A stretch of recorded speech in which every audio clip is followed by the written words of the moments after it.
자, 안녕하세요. 신명 아래태 교육학입니다. 일단 시험은 이제 끝났습니다.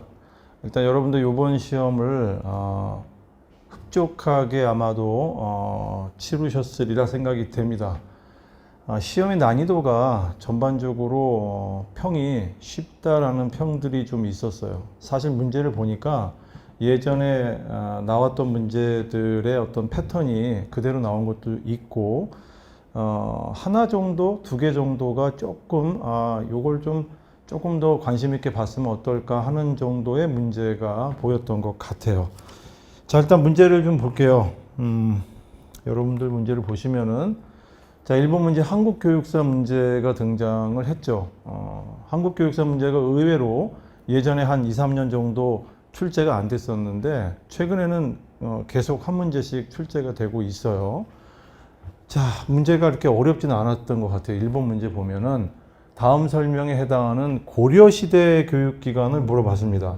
자, 고려시대 교육기관 여러분들 그렇게 쉽게 그렇죠. 쉽게 찾을 수 있는 문제이기도 합니다. 여기 여러분들 보시면은 밑에 국학, 경당, 국자감, 유경공원 이렇게 있잖아요. 근데 사실 이쪽 박스에 있는 이 내용을 보지 않아도 일단 고려시대라는 데 동그라미만 쳐도 답을 찾을 수가 있었죠. 밑에 보시면은 국학이라는 교육기관은 통일신라 시대 때 등장하는 교육기관이죠.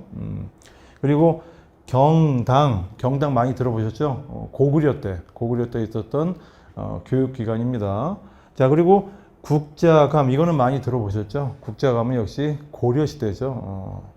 자, 여러분들 이제 이거는 박스를 보지 않아도 문제를 풀 수 있었던 문제라고 생각이 됩니다.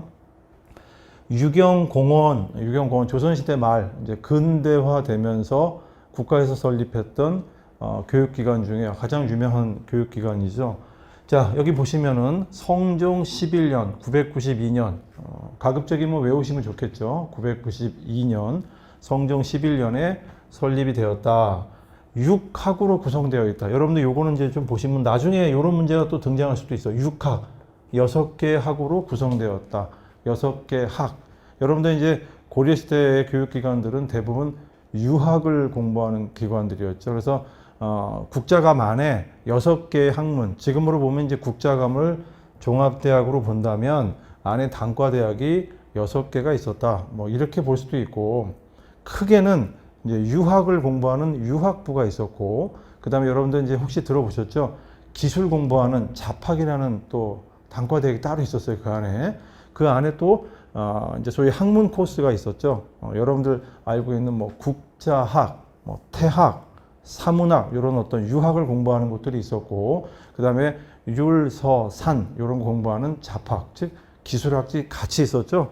고려시대 때 교육기관은 국자가면은 이렇게 6개의 학, 그 중에서 크게 나누면 유학을 공부하는 유학부가 있었고, 기술을 공부하는 기술학부가 또 있었다. 그 안에 또 별도의 코스들이 있었습니다.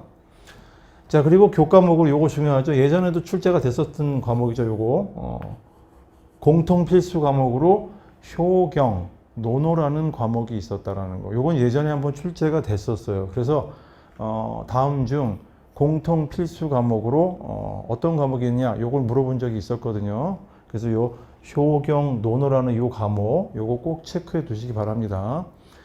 한국교육사 문제는 항상 비교를 해보면 그 당시에 교육기관의 어떤 것이 있느냐, 지금처럼 이렇게 고려시대 교육기관, 조선시대 교육기관 이렇게 물어볼 수도 있고, 관학이냐 사학이냐 이렇게 물어볼 수도 있고, 또는 그 교육기관의 특징을 별도로 물어볼 수도 있습니다. 그래서 우리가 한국교육사 공부할 때는 항상 그 교육기관이 관학이냐 사학이냐 또는 특징이 뭐냐, 대상이 누구냐, 어떤 교과목들을 가르쳤느냐 이런 것들을 우리가 좀 체크를 해볼 필요가 있어요. 자, 1번 문제는 그렇게 어렵지 않았던 문제인 것 같아요. 자, 그래서 1번 문제 넘어가시고, 자, 2번 문제 보도록 하겠습니다. 자, 진보주의 교육 철학. 여러분들 우리가 교육 철학 공부할 때 소위 많이 들어왔던 교육 철학 중에서 20세기 미국의 여러 철학들이 있었죠. 그 중에 가장 유명했던 철학이 바로 진보주의 교육 철학이죠. 진보주의 교육 철학. 자, 진보주의 교육 철학에 대한 설명으로 옳지 않은 게 어떤 거냐. 요건 그냥 읽어만 보셔도 우리가 그래 감이 잡힐 거예요. 자, 1번 같은 경우는 교육은 현재 생활, 여기서 중요한 거 밑줄 걷죠. 현재라는 뭐죠? 현재 생활. 현재 생활 그 자체이다. 즉 어떤 미래를 위해서 준비한다기보다는 현재 생활 그 자체를 중점을 두고 생활 패턴을 거기 중심에 맞춰서 이루어지는 교육을 진보주의 교육 철학이라고 합니다.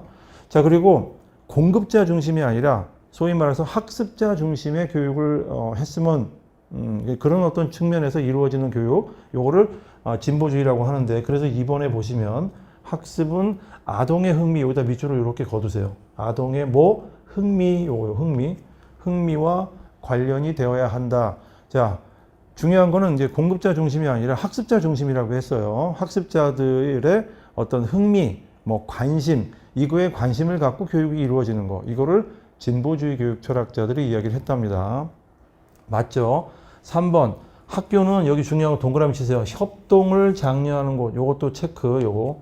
자, 여기 현재, 여기 현재라는 말, 그 다음에 흥미, 그 다음에 협동, 요런 데 체크를 해서 이거를 장려하는 곳이어야 됩니다. 라고 주장한 그 철학을 진보주의 교육 철학이라고 합니다.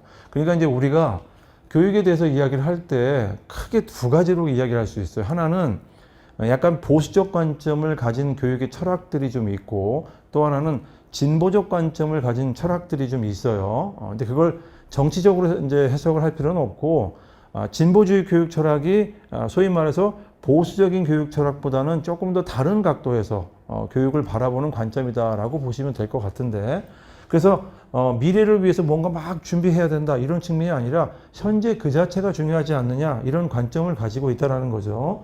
자, 그리고 공급자보다는 학습자의 어떤 그 흥미나 관심에 우리가 조금 더 관심을 가지고 거기에 맞춰서 교육이 이루어지면 어떨까 하는 측면을 강하게 부각을 하고 있어요. 자, 그리고 경쟁보다는 협동을 장려한다는 측면이 굉장히 강합니다. 교육에서는요, 경쟁도 중요하지만 협력, 협동을 또 중요시 여기는 측면이 있거든요. 두 개 다 중요한 가치이긴 한데 어느 쪽을 더 어떤 중점적으로 강조하느냐에 따라서 교육의 관점이 좀 달라지는데, 그 중에 하나가 바로 협동을 장려한다라는 측면을 강하게 부각하는 철학은 진보적 철학을 가진 진보주의 교육 철학이다라고 볼 수 있습니다. 예전에 우리가 공부했었던 자연주의라고 들어보셨을 거예요. 그렇죠? 18세기 서양의 자연주의 교육 철학과 또 실용적인 측면에서 실용주의 교육 철학, 프래그머티즘이라고 들어는 보셨죠. 자, 이 두 개의 철학적 측면을 융합해서 나타난 게 바로 진보주의 교육 철학이다라고 얘기를 하고, 이 진보주의 교육 철학의 가장 대표적인 사람이 존 듀이라고 있었죠. 혹시 다시 한번 기억이 안 나시면 다시 한번 들춰보시면 됩니다. 자, 4번 위대한 고전 읽기 교육. 여러분들 위대한 고전이라는 거, 요 바로 위대한 고전을 읽어야 된다라고 주장한다는 거는 뭔가 절대적이고 객관적인 진리가 있는데, 그게 바로 이제 소위 고전이라고 하는 책이죠. 위대한 고전인데 여기에 있어서 우리는 이거를 읽어서 교육을 해야 되지 않느냐라고 주장하는 사람들이 또 있답니다. 바로 이 사람들이 소위 말해서 여기 1번, 2번, 3번에 해당하는 진보주의 교육 철학에서 이야기하는 이거하고는 좀 굉장히 좀 상대적인 입장이죠. 대비돼서 전면적으로 뭔가 좀 부정하는 듯한 느낌을 받죠. 항존주의라고 합니다. 항존이라는 게 항상 존재한다라는 측면에서 절대적 진리, 보편적 진리를 추구하는 일련의 학자들, 일련의 어떤 사람들을 우리가 항존주의 교육 철학이라고 얘기해요. 굉장히 보수적 입장을 가지고 있어요. 그래서 지금 보면 1번과 2번, 3번 같은 경우는 그냥 쉽게 얘기해서 진보적인 어떤 측면에서 교육을 이야기하고 있다면, 사실은 4번 같은 경우는 굉장히 보수적 입장을 가지고 있죠. 그렇다고 해서 뭐 진보가 더 좋은 거다, 보수가 더 좋은 거다 이런 측면은 아니에요. 교육에서는 나름대로 다 일리가 있고 설득력이 있답니다. 자, 위대한 고전을 잘 읽어서 여러 가지 어떤 사회 문제, 또 인간성 회복이라든가 이런 것들을 우리가 좀 극복해내야 되지 않느냐 이런 측면을 강하게 나타내고 있어요. 그래서 지금 1, 2, 3번보다 4번 같은 경우가 굉장히 좀 다른 어떤 입장에서 이야기를 하고 있죠. 그래서 답은 이렇게 찾아야 됩니다. 이거의 진보주의 교육 철학에 대한 설명이 1번, 2번, 3번. 특히 여러분들 이거 꼭 챙겨두세요. 교육은 현재 생활 그 자체다. 현재입니다. 이거 같은 경우라든가 뭐 본질주의 같은 경우는 뭔가 미래지향적 측면을 좀 가지고 있는데 이거는 현재 생활 그 자체에서 교육을 이야기를 하고 있다는 거. 그 다음에 공급자보다는 학습자의 입장에서 아동의 흥미와 관련이 돼야만 된다라고 주장을 합니다. 공급자 같은 경우에는 여기 예를 들어서 여기 같은 경우 고전을 읽어서 그 고전을 얼마나 잘 이해하고 잘 암기하고 있느냐 이런 걸 테스트해서 우리가 학생들을 평가할 수 있는데 진보주의에서는 그게 아니라 아동이 얼마나 흥미를 가지고 학습을 하고 있느냐 전혀 다른 방향에서 이야기를 하고 있죠. 이런 것들을 이제 좀 우리가 캐치를 하면은 문제 풀 수 있죠. 협동. 자, 보수하고 진보하고 정치적 측면이 아니라 바라보는 어떤 입장이 다르다 뿐이지 교육에 대해서는 같은 교육의 문제를 해결하고 뭔가 교육을 보다 올바르게 이어나가자 하는 측면에서는 마찬가지예요. 자, 2번 같은 경우는 진보주의 교육 철학 요 문제가 등장을 했습니다. 그렇게 문제가 요것도 어렵게 느껴지진 않았던 것 같아요. 그죠? 2번 문제도 좀 쉽게 풀 수 있었던 것 같습니다. 자, 3번 문제 봅시다. 지식의 구조라는 말이 나왔죠. 여러분들 여기 밑줄을 딱 그세요. 지식의 구조라는 요 단어, 요거 요렇게 해놓고 굉장히 중요한 단어죠. The Structure of Knowledge라고 많이 들어보셨죠.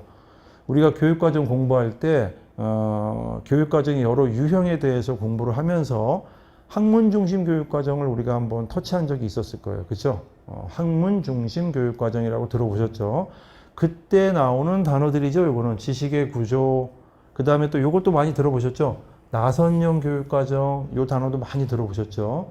우리가 이제 교육과정을 선정을 하고 학습 경험이라고도 하죠. 학습 경험을 선정을 해서 그걸 어떻게 잘 조직을 해서 나중에 평가까지 이루어지는 기본적인 교육과정의 패턴이 있는데 여러분들 요 단어 있잖아요. 나선형 교육과정이라는 요 단어가 나선이라는 게 이렇게 뱅글뱅글 그 소라 모양 있죠. 소라 모양. 소라 모양처럼 이렇게 돌아가는 요거를 나선이라고 하거든요. 나선형 교육과정이라는 게 조금 이런 거예요. 1학년 때 공부하고 또 2학년 때도 공부하죠. 똑같은 내용들을 우리가 일반적으로 학교 다닐 때 보면 뭐 중학교 1학년 때 공부했던 게 또 2학년 때도 공부해요. 이걸 우리는 똑같은 거를 다시 한번 공부하죠. 이거 계속성이라고 합니다. 그런데 같은 내용을 공부하지만 조금 더 깊이 있게 하는 경우 있죠. 좀 심화돼서 1학년 때 배웠지만 2학년 때 조금 더 깊이 있게 공부하는 거 이거를 우리는 뭐라고 하죠?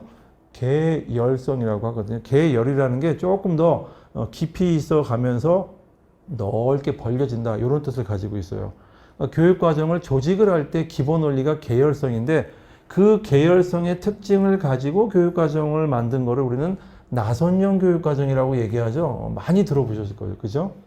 학문 중심 교육과정에서 가장 많이 나오는 두 단어가 바로 지식의 구조, 나선형 교육과정이란 이런 단어잖아요. 그죠?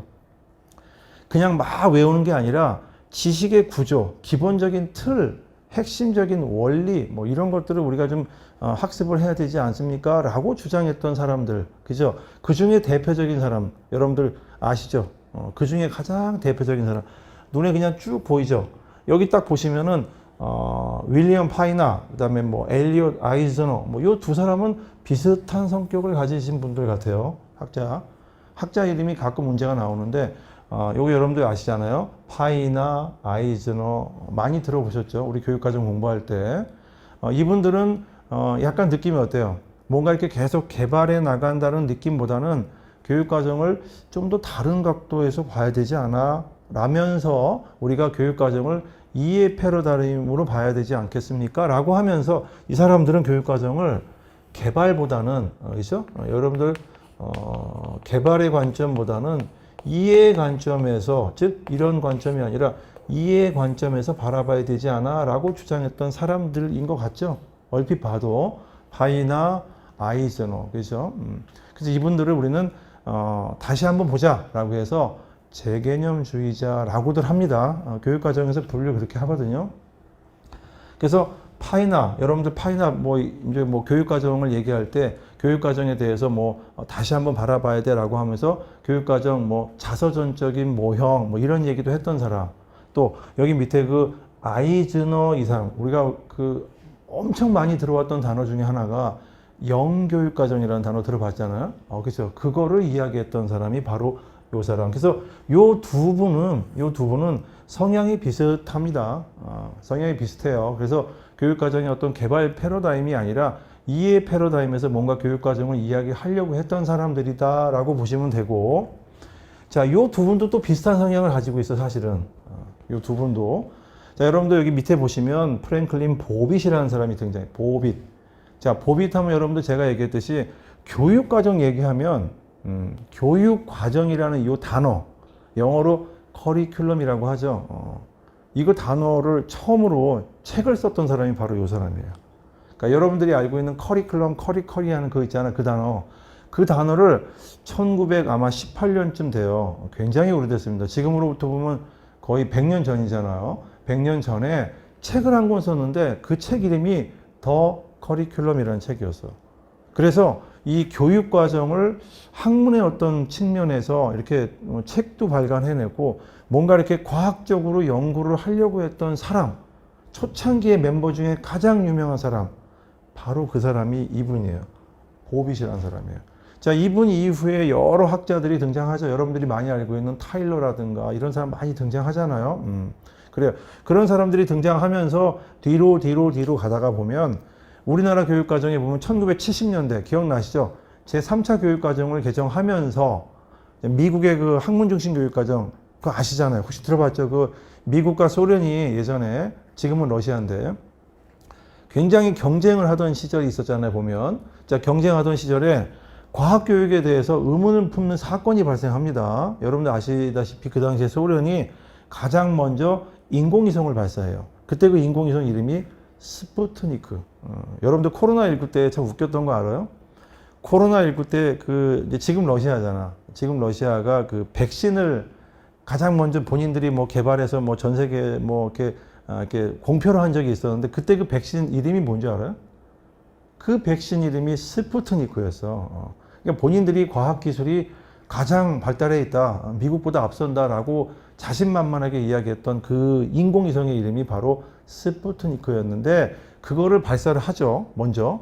그 바람에 이제 미국에서는 세계적으로 유명한 어떤 학자들이 모여서 우주홀이라는 그 위치에서 그 공간에 모여서 회의를 합니다. 그러면서 교육과정에 대한 신랄한 비판을 통해서 여러 가지 안들을 내놓는데 그 중에 대표자가 브루노예요. 브루노. 제롬 브루노라는 이 사람이에요. 이 사람이 이런 얘기를 합니다. 지식의 구조라는 책을 써요. 보고서를 써.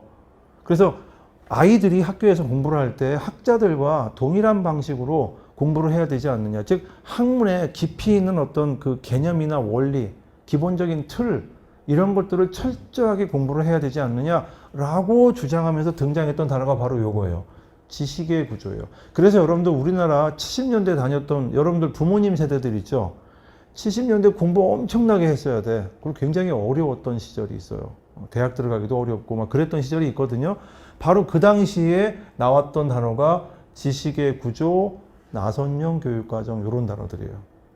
점점 어려워져. 점점 어려워져. 그리고 굉장히 소위 말해서 중학교 1학년 학생들이 과학 시간에 공부하는 거하고 고등학교 3학년들이 하는 거랑 대학의 교수가 하는 거랑 기본적인 틀은 같아. 그게 지식의 구조라는 거예요. 구조.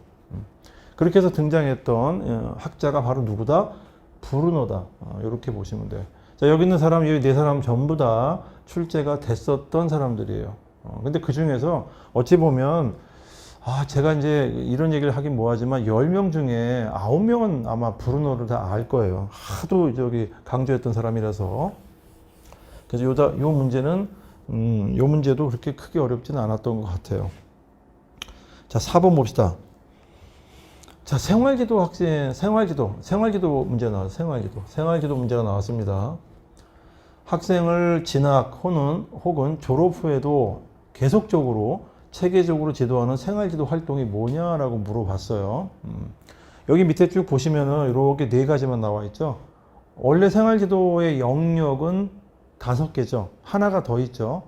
여러분들 알고 있는 그 상담 활동이라는 게 있어. 그거는 안 나오고 지금 상담은 원래 그 출제가 별도로 출제가 많이 되기 때문에 상담은 아마 빠지고 나머지 4개가 나왔죠. 물론 사지선다기 때문에 그런 것도 있어요.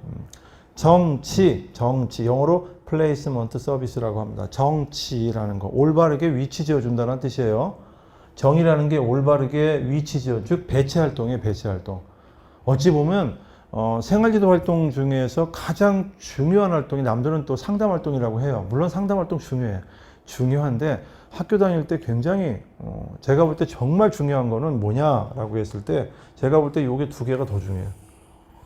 요 2개가 가장 중요한 것 같아요. 지금 보면. 왜냐하면 정치라는 게 플레이스먼트 서비스라는 게 학교에서 소위 말해서 이제 처음에 학교에 들어가면 선생님들이 중학교 1학년이나 고등학교 1학년 들어가면 담임 선생님이 먼저 학생들을 좀 알아야 되잖아요. 그러니까 학생들이 도대체 어느 정도 학습 능력이 있는지, 지구는 어디쯤 되는지, 통학은 어떻게 하는지 뭐 등등 많이 알아야 돼요. 그거를 우리는 학생 조사 활동 또는 이걸 다른 말로 이해 활동이라고 하죠. 그래서 왜 여러분들 왜 처음에 오면은 이렇게 뭐 여러 가지 조사지를 가지고 하는 경우들도 있어요. 중학교 1학년, 고등학교 1학년 들어오게 되면 자, 그때 하는 활동이 학생 조사 활동입니다. 학생 조사 활동. 첫 번째로 이루어지는 거죠. 자, 그리고 일단 기본적으로 학생들이 학교 생활을 하다 보면 여러 가지 많은 정보들을 좀 익혀야 돼요. 알아야 돼요. 그래야만 학교 생활도 적응도 하고 뭐 여러 가지 어떤 도움을 받겠죠. 자, 정보 제공 활동, 인포메이션 서비스 이런 활동들이 생활지도 활동으로 이루어집니다. 여러분들 학교에 처음 들어가면 아마도 이런 거 할 거예요. 오리엔테이션이라는 거 할 거야. 그 오리엔테이션 하면 이런 거 하잖아요. 뭔가 책자 같은 거 주고 우리 학교의 교육 과정은 이렇게 돼 있고요. 우리 학교의 위치도는 이렇게 돼 있고 여러분들은 1학년 때 이렇게 할 것이고 이런 특색 사업을 하고 뭐 등등등등 그런 거 해요. 보건실은 저쪽에 있고 뭐 등등 하죠. 이런 정보 제공 활동을 합니다. 이게 바로 생활지도 활동이에요. 그것도. 자, 그런데 이런 활동이 있어요. 뭐냐면은 내가 1학년에서 2학년 올라갈 때 요즘에는 선택 과목이 점점 많아지고 있어. 여러분들 고등학교는요 선택 과목이 엄청 많습니다. 자, 선택 과목이 점점 많아지면 그 선택 과목에 대한 뭔가 알아야겠죠. 그래서 정보 제공 활동이라는 게 있어요. 자, 그리고 나서 너는 이쪽 계통이 어울리니까 이쪽 계통으로 갔으면 좋겠어라든가 너는 이게 어울리니까 과목을 이러이러한 과목을 체계적으로 좀 선택하면 어떻겠느냐. 자, 이렇게 해서 이루어지는 활동을 우리는 정치 활동이라고 그래요. 정말 중요한 활동이에요. 학교 생활할 때 정말 중요한 활동 중에 하나가 바로 정치 활동이다라고 합니다. 생활지도 활동 중에서 정말 중요하죠. 그리고 또 하나가 뭐냐. 자, 그리고 나서 이제 상담이라는 걸 하죠. 그때는 상담할 때는 어때요? 여러 가지 뭐 상담 이론들 이런 게 나올 수 있어요. 근데 지금 그건 빠져 있죠. 자, 그리고 나서 그 다음에 과연 이 학생이 잘 적응하고 있을까? 한번 확인해 볼까? 이런 거 있죠. 특성화 고등학교 졸업을 했어. 어떤 학생이 취업을 했어. 취업을 했는데 과연 취업해서 그 회사에 잘 적응하고 있는지 궁금해. 그리고 뭔가 도와줄 게 없을까? 자, 이런 활동 뭐라고 하죠? 팔로우업이라고 해요. 팔로우업 서비스라. 이걸 한자어로 추라는 건 이렇게 쫓는다는 뜻이야. 쫓아간다는 거지. 졸업한 학생들이 과연 고등학교 3학년 학생들 이제 궁금한 거야. 어느 대학을 갔는지. 근데 그 대학에 가서 잘 적응하고 있는지. 고등학교 때 여러 가지 활동들이 있었는데 이 활동들이 대학에 가서도 과연 어느 정도 도움을 주고 있는지. 그러면 어때요? 프로그램을 개선하는 것도 도움이 되잖아요. 등등. 자, 이 활동을 우리는 뭐라고 한다? 추수 활동이라고 한다. 그래서 이 2개 활동이 정말 중요한 활동이에요. 근데 지금 여기 뭘 물어봤죠? 진학. 그렇죠? 올라갔잖아요. 중학교에서 고등학교 간다든가, 고등학교에서 대학을 간다든가, 또는 졸업을 했어. 고등학교 졸업을 했어. 어떤 학생은 취업을 했고, 어떤 학생은 또 대학을 가기도 하고, 뭐 등등이 많이 있을 거란 말이에요. 자, 그 이후에도, 여기 써 있잖아요. 그 후에도 계속적으로, 체계적으로 지도하는 거. 이걸 뭐라고 하죠? 쫓아간다라고 해서 이걸 추수라고 해요.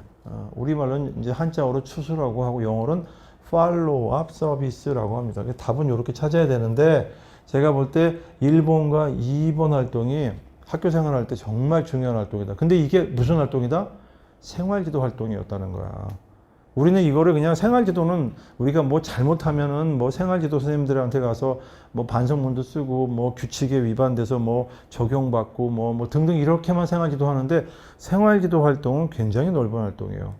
교과 활동 이외의 모든 활동들은 다 생활지도 활동이다라고 보시면 되는 겁니다. 이런 게 생활지도 활동이라니까. 우리는 그동안 생활지도 그러면 정말로 뭔가 잘못했을 때, 사고 쳤을 때 가야 되는 그런 활동이 생활지도다 이렇게 생각했는데 그게 아니죠? 보면 그렇습니다. 자, 5번 문제 봅시다. 자, 간해라는 사람, 여러분들 그 교육 방법 및 교육 공학에서 정말 중요한 사람 누구? 간해. 간해 시험 문제 무척 많이 나오죠. 그래서 여러분들이 항상 제가 정말 이 사람은 어디로 가야 되는데 이러면서 정말 이 간해 때문에 정말 힘들다라고 얘기를 하는데 어찌 보면 이 사람은 가장 그 수업에서 우리 교육학에서 가장 중요한 활동이 학교에서 이루어지는 수업이잖아요. 수업 활동에 표준을 만들어 준 사람 그러면 간해라고 하면 돼. 간해. 자, 간해가 여기 보면 이름이 좀 어렵잖아요. 수업 사태라고 하죠. 자, 학교에서 이루어지는 활동 중에서 가장 중요한 활동을 수업이라고 그래요. 수업. 그렇죠? 수업. 교수와 학습이 이루어지는 활동을 우리는 수업이라고 합니다. 수업을 쪼개봐. 자, 여러분들 지금 초등학교 몇 분간 수업을 하죠? 초등학교는 40분간 수업을 하고 중학교는 45분, 고등학교 50분. 그래서 일반 평생교육이라든가 저도 이왕이면 이제 교육학을 하기 때문에 가급적이면 50분으로 끊어서 가는 경향이 좀 있죠. 저도.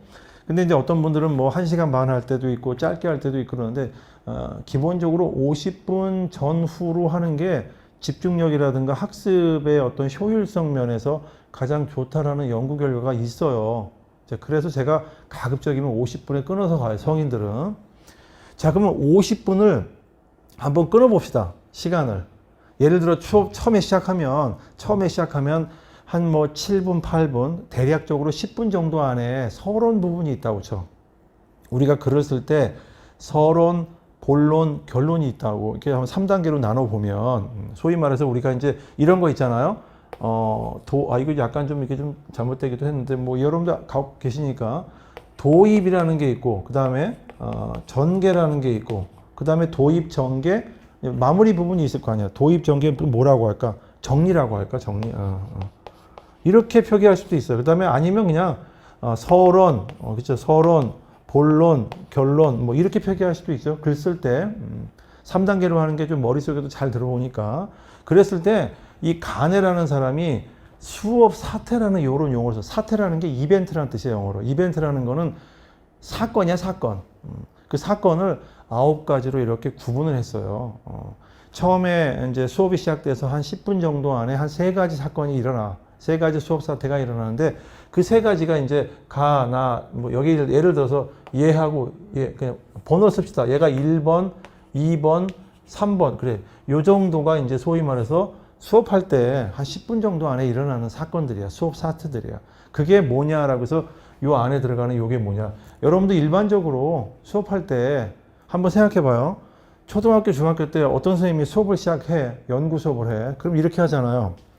여기서 싹 들어오면서 얘들아, 조금 전에 보니까 어떤 그 뉴스를 봤더니 이러이러한 사건이 발생했더라. 그 혹시 여러분들 들어봤니? 라든가. 야, 조금 전에 학교 들어오는데 저쪽에서 이런 거 일어났는데 니네 그거 어떻게 소식 들었니? 라든가. 자, 이런 어떤 비일상적이면서도 뭔가 좀 관심을 끌 만한 이야기를 먼저 끌죠. 자, 이걸 우리는 뭐라고 하죠? 주의 집중이라고 하잖아. 그러니까 여기는 주의 집중과 관련된 얘기가 들어가야 돼요. 주의 집중. 자, 여기 보면 A가, B가, C가 있죠? C가 주의 집중 획득이지. 얘가 들어가야 돼. 얘가 들어가야겠지, 여기에요. 얘가 그러니까 C가 들어가야 돼. 여기 C가 들어가는 게 2개가 있네요. 요렇게 찾는 거야. 자, 그 다음에 이 간해라는 사람이 수업 사태를 9가지를 얘기하는데 서론 부분이야. 처음에 주의 집중 획득을 했어. 그러면 이거 하잖아. 여러분, 오늘 공부할 내용은 이겁니다 라고 얘기할 여러분들 왜 중학교 때 보면 초등학교 때 보면 선생님이 칠판에다가 이쪽 끝에다가 이렇게 오늘의 학습 목표 우리는 이번 시간에 무엇을 할 수 있다 이렇게 적는 거 혹시 본 적도 있을 거야 보면. 자, 이거를 우리는 학습 목표 제시라 그래. 학습 목표를 제시합니다. 그렇죠? 자, 그리고 나서 이렇게 하죠. 혹시 여러분들 지난 시간에 배웠던 거 기억납니까? 우리 지난주에 이걸 했었는데 기억날까? 이거 뭐라 그래? 선수학습. 선수라는 건 뭐야? 이전에 배웠던 걸 얘기하는 거야. 선수학습 재생을 자극을 해. 질문을 던지겠지. 그러면 그럼 아이들이 지난 시간에 이걸 배웠어요 라고 얘기하죠. 이게 바로 선수학습 재생자극이라고 해. 여기까지를 우리가 일반적으로 서론 부분이라고 얘기합니다. 그죠? 서론, 이렇게 합니다. 이렇게. 자, 그러면 이제 본론으로 갑시다. 본론으로 가게 되면 이런 겁니다. 수업을 이제 해야겠죠? 수업을 하는 거를 자극자료 제시라 그래. 이거 4번이라고 합시다. 그냥 일반적으로. 자극자료 제시라는 거는 수업을 시작하는 거야. 이렇게 쭉 가르쳐 주는 거야. 오늘 수업은 말이야. 이건데 이렇게 막 설명을 합니다. 그리고 나서 여기 박스가 이쪽에 있어야 되는데, 여기 이쪽에 있어야 되는데, 그리고 나서 뭐 할까? 이런 겁니다. 선생님이 이렇게 설명을 했지? 설명을 하고 나면, 그 다음엔 어떻게 해야 돼? 여러분들이 이제 머릿속에다 넣어야 될 거 아니야. 잘 넣어가지고 이제 여러분들 머릿속에 차곡차곡 잘 넣어야겠죠? 보호화시키는 과정이 있어야 돼. 이거를 학습 안내라고 하는 거. 여기 봐. A번에 보면 학습 안내라고 있죠? 여기 들어가야 돼. 학습 안내 제공. 본론에서 제일 중요한 게, 여기 이제 5번이야, 5번. 4번, 5번이 제일 중요해. 그렇죠? 선생님이 설명하고 나서, 그 다음에 이제 여러분들이 머릿속에다 잘 넣는 과정이 있죠? 이걸 학습 안내 제공이라 그래. 여기 보면. A가 들어가야 돼. 여기 있네. A가 들어갔네. 그 다음에 뭐라고 돼? 수행 유도라고 돼 있잖아. 여러분들이 한번 해봐야 돼. 그렇죠? 한번 여러분들 문제 한번 풀어볼래? 찾아볼래? 이런 거 있지. 수행을 유도하는 거야. 그러면 여러분들 할 거란 말이야. 이걸 수행 유도라고 하고, 그 다음에 이제 여기 보면 또 뭐라고 돼 있어? 또 세 개 또 묶어. 이렇게 묶어. 그 다음에 이제 7번이 뭐야? 피드백 제공. 피드백이라는 게 뭐야? 여러분들이 한번 해봤더니, 그래, 넌 참 잘했다. 야, 너는 근데 그렇게 하지 말고 좀 요렇게 해보면 어떨까? 이런 얘기 하죠. 요거를 피드백 제공이라 그래. 그 다음에 또 수행 평가도 있네. 그렇죠? 잘했는지 못했는지 왜 수업 시간에 평가하는 거 있죠? 이걸 수행 평가라 그래. 이걸 7번, 8번. 그 다음에 뭐야? 맨 마지막에 있죠. 자, 평가가 끝나고 나면은 그 다음에 어떻게 돼? 머릿속에 완벽하게 내 거를 만들어야겠죠. 이거를 우리는 파지라 그래요. 파지라는 뜻이 꽉 잡는다는 뜻이야. 파지. 그 다음에 오늘 배운 건 여러분들 밖에 나가서도 한번 실천해 봐야겠죠. 오늘 예를 들어서 협력이라고 하는 가치를 공부했어. 다른 걸 가지고. 그러면 다른 데 나가서도 협력할 수 있는 그런 학생이 돼야 됩니다. 이렇게 수업을 하죠. 이거를 파지 및 전이라 그래요. 그래서 얘 B가 이렇게 들어가야겠죠. 이렇게 답 이렇게 찾는 겁니다. 그 3번입니다. 요거는 너무 어렵게 생각하지 말고 여러분들 학교 다닐 때 공부할 때 그죠? 그냥 쉽게 이렇게 생각해. 도입, 전개, 정리가 있는데 그냥 3개씩 물론 3개가 아니라 뭐 4개가 될 수도 있지만은 일반적으로 이렇게 3개씩 이렇게 묶으면은 훨씬 더 공부하기가 잘 좀 되니까 그렇게 해서 수업 시간에 이루어지는 어떤 9가지의 어떤 일 이거를 구분해 놓은 사람이구나. 누가? 가네라는 사람이. 그럼 되겠죠? 자, 요 문제는 또 이렇게 좀 푸시면 되고 여러분들 요거는 가지고 있죠? 파일이라든가 이런 것들을 이제 보시면서 보면 될 것 같아요. 다음에 6번 봅시다. 교육평가 유형. 그렇게 어렵지 않은 문제가 나왔는데 보세요. 교육평가에 대한 문제가 나왔어요. 유형에 대한 설명으로 옳지 않은 게 어떤 거냐. 여러분들 요거 요렇게 두 개 묶어놔야 되고 요렇게 두 개 묶어야 돼. 그죠? 교준지향, 준거지향 얘네들 둘이 약간 대비되는 거니까 이렇게 묶어주고 그 다음에 얘네들은 한 형제죠. 형성평가 여기 총합이라고도 하고 총괄이라고도 합니다. 이거 말고 또 하나가 더 있죠. 여기 원래 셋이 같이 다녀야 되잖아. 진단평가라는 게 있죠. 여기 보면 진단평가가 있으면 좋겠어. 그죠? 이렇게 3개 묶어주면 더 좋을 것 같아. 이렇게 3가지 평가가 있고 또 요런 평가가 있는데 여기 봅시다. 자, 규준이라는 게 뭐죠? 규라는 거는 집단의 어떤 룰을 따르자는 게 준이라는 건 따를 준자야. 집단의 룰을 따르겠다는 거야. 그럼 집단에서 상대적인 평가라는 거야. 집단에서. 이거 상대평가라고 하죠. 규준이라는 건 룰을 따르자는 거야. 집단의 룰을 따르자는 거는 상대적인 거야.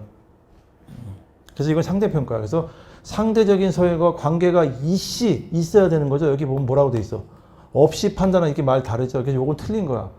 옳지 않은 것은이라는 건 답은 이거죠. 이렇게. 자, 준거라는 건 뭐야? 준거. 거라는 게 근거란 얘기예요. 근거를 따르자는 거야. 어느 A 집단, B 집단이 중요한 게 아니라 목표가 있으면 그 목표를 도달하면 되는 거야. 그래서 여기 보면 준거지향 평가는 상대평가가 아니라 절대평가라고 해요. 학습자가 정해진 목표가 있죠. 정해진 목표가 있어. 이게 바로 거야, 거. 이게 바로 거. 이 거를 따르자는 거야. 이 정해진 목표에 도달했는지 안 했는지 평가하는 거. 이걸 뭐라 그래? 절대평가라고 하죠. 제대로 된 설명이죠? 맞아요. 그 다음에 세 번째. 형성평가. 형성이라는 건 뭔가 만들어져 간다라는 뜻이에요. 만들어져 간다라는 뜻이야. 수업 중에 평가를 할 수도 있는 거야, 이런 거는. 교수학습이 진행되는 동안 실시되는 거.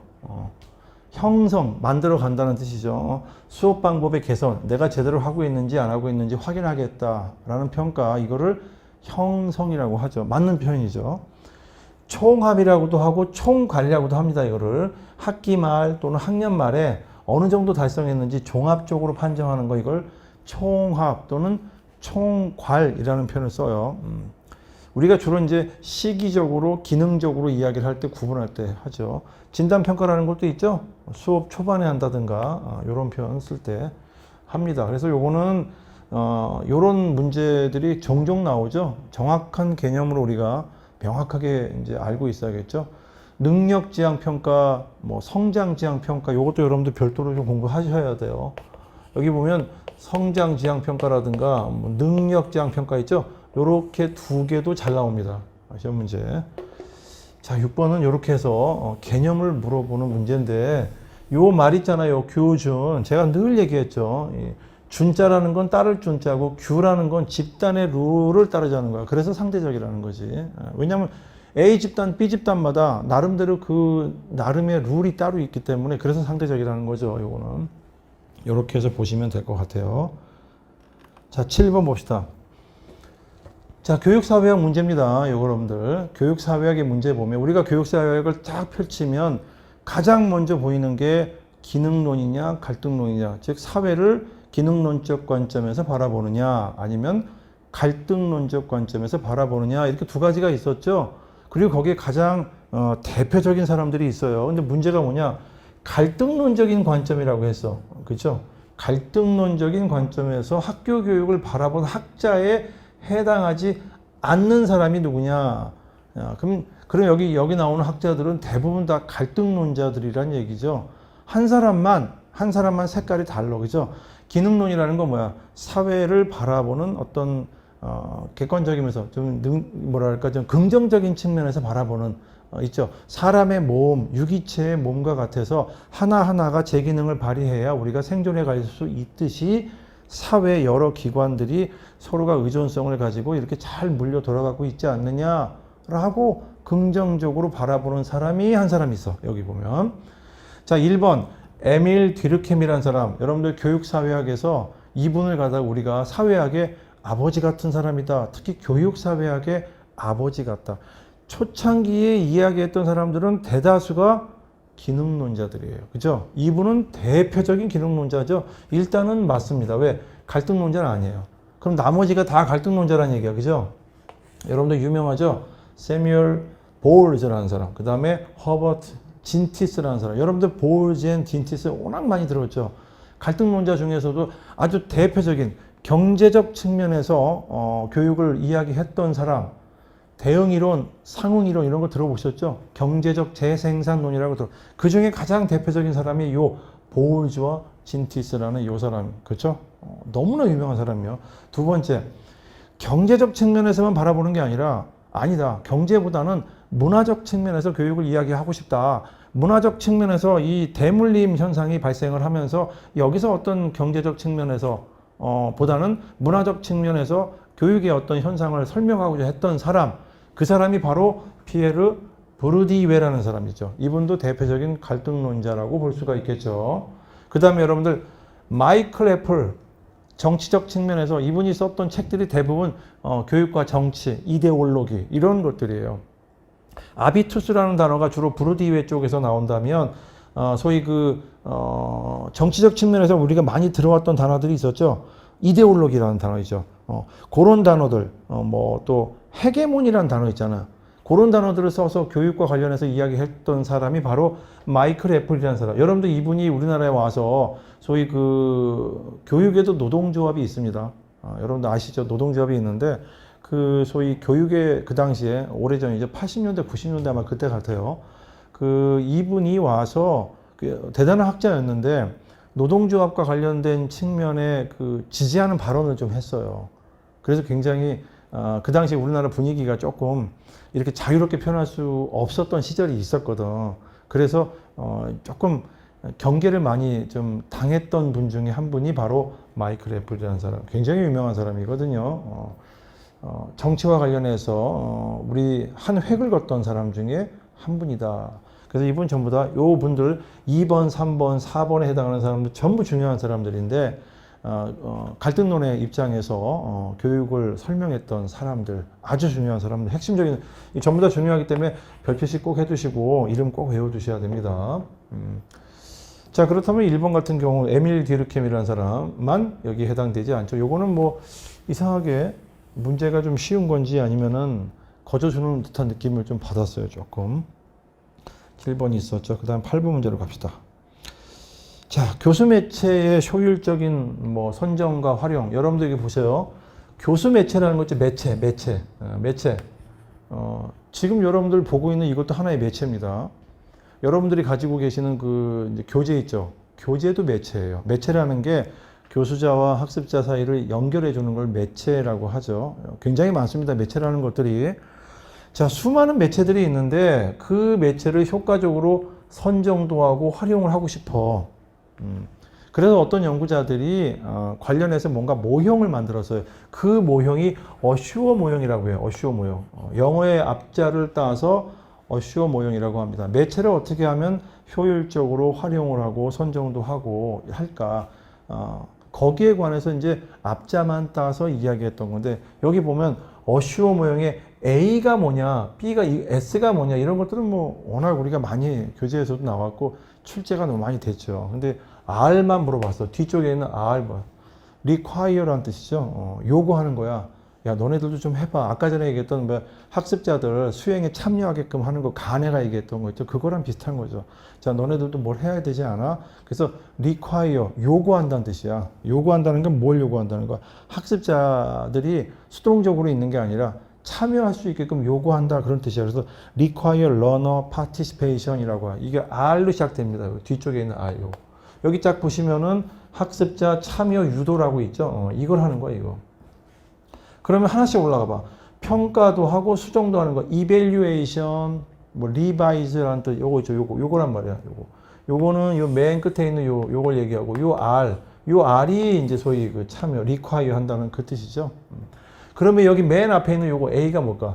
analyze라는 분석한다는 거야. 누구를? 학습자를. analyze learner이죠. 그래서 요거 A는 요거를 얘기하는 거죠. 학습자 분석. 그 다음에 앞쪽에 있는 S는 뭘까? S는 뭐야? 제일 먼저 수업할 때는 오늘의 수업은 이겁니다 라고 이제 목표를 진술해야겠죠. state라는 뜻이죠. state, 뭘 여기 학습 목표 진술 요거를 얘기하는 거야. 그럼 두 개가 빠졌네. 뒤쪽에 있는 요거 S하고 U가 빠졌네. 여기 있는 S는 select 선정한다는 뜻이고 여기 있는 U가 활용한다는 거예요. 그래서 select, utilize 바로 요 단어들을 여기다 S, U라고 했네. 그리고 여긴 등장을 안 했어. 그러니까 이제 교수 매체를 처음에 학습자를 분석을 해라 이 얘기야. 학습자를 분석을 하고 그 다음에 목표를 진술해라 이거야. 그 다음에 S를 하라는 얘기야. 이 S가 뭐냐? 요거 하라는 얘기야. 선정. 교수 매체를 어떤 방법으로 할 건지, 어떤 미디어로 할 건지, 어떤 머티리얼을 할 건지 선정을 해라. 그리고 나서 유틸라이즈, 활용을 해야 되지 않느냐. 그리고 학습자의 참여를 유도하고 마지막에 평가를 해야 되지 않아? 라고 하면서 하나의 모형을 만든 거예요. 이거를 무슨 모형이라고 하죠? 어슈어 모형이라고 합니다. 출제 많이 됐었어요. 그 중에 R을 물어봤네. 이거는 그냥 우리가 수업 시간에 그동안 많이 외웠던 거라 대부분 다 맞히셨을 거다라고 생각이 또 돼요. 이것도 8번 그 다음에 9번 갑시다. 교육사회학 연구에서 해석적인 접근이라고 하죠. 여기 여러분 동그라미 치세요. 해석적인 접근에 대한 설명으로 옳지 않은 게 어떤 거냐. 해석이라는 게 기본적으로 이해를 한다는 거예요. 이해. 그렇죠? 해석이라는 건 이해한다는 뜻이야. 그러면 얘랑 그 대척점에 있는 게 이해보다는 대척점에 있는 거는 기존에 전통적으로 해왔던 접근법들을 우리가 일반적으로 뭐 개발한다든가 뭐 이런 표현들 쓰면 교육과정에서는 개발과 이해를 약간 좀 서로 대비되는 측면에서 보기도 하잖아요, 보면. 그래서 보면은 이쪽 같은 경우, 뭐, 예를 들어서 뭐, 과학적이라든가, 과학적인 접근, 뭐, 논리적인 접근, 뭐, 등등등등 있을 거란 말이에요. 전통적으로 해왔던 접근들이 있어. 실증적이다, 뭐, 이런 표현도 있죠. 실증적이다, 뭐, 등등등등 이런 것들. 이쪽에는 전통적으로 해왔던 접근법들이야. 그래서 이제 우리가 주로 연구를 많이 하게 되면 무슨 연구를 하죠? 양적인 연구를 많이 하죠. 양적인 연구. 양을 갖고, 숫자를 갖고 연구를 많이 해요. 그리고 좀 거시적 측면을 가지고 있어. 이거는 좀, 거시적 측면을 가지고 연구를 하고. 그렇다면 얘 반대쪽에 있는 이 접근은 뭐냐면은 이거와 반대적인 측면이라고 보시면 돼요. 학교 밖에서, 거시적 측면에서 바라보던 연구들이 주가 있었다면, 요 접근은 조금 더 안으로 들어가서 봐야 되지 않아? 라는 입장이에요. 해석적 접근이라고 하는 게. 그러니까 전통적으로 해왔던 양적이고 거시적인 측면에서 조금 더 안에 들어가서 학교 안의 내부를 바라보고 좀 이해도 하고 질적인 측면을 가지고 연구를 하면 어떨까? 그런 접근을 우리는 일반적으로 해석적 접근이라고 해요. 하나하나를 좀 보고 싶은 거야. 자, 보세요. 여기 1번. 질적인 연구 방법. 이거 맞죠? 질적인 거. 얘네가 양적이면 얘는 질적이야. 그러니까 얘네가 학교 밖에서 봤으면은 얘는 학교 안으로 들어가는 거야. 이건 질적 방법이라고 합니다. 연구 방법 중에서도. 자, 연역적 접근과 사고는 이쪽이야. 자, 연역이냐? 우리가 연역과 반대되는 걸 우리가 뭐라고 하죠? 귀납이라고 하죠. 귀납적인 접근이라고 하잖아요. 연역과 반대로 우리가 귀납이라고 하는데 연역이라는 거는 말 그대로 이겁니다. 자, 이겁니다 라고 얘기해 놓고 나서 거기에 따라서 밑으로 내려가서 구체적인 사례를 찾게끔 하는 방법이고, 쉽게 얘기해서 우리가 안으로 들어가잖아. 학교 안으로 들어가서 실제적으로 하나하나 살펴봐야 되죠. 하나하나 살펴봤더니 아 그래 결론은 이거네 라고 하는 방법을 우리는 귀납적이라고 하죠. 자, 그러면 연역적인 접근과 사고를 강조하는 건 어때요? 과거가 이랬다는 거지. 과거 이런 전통적인 방법들이 요걸 강조했다.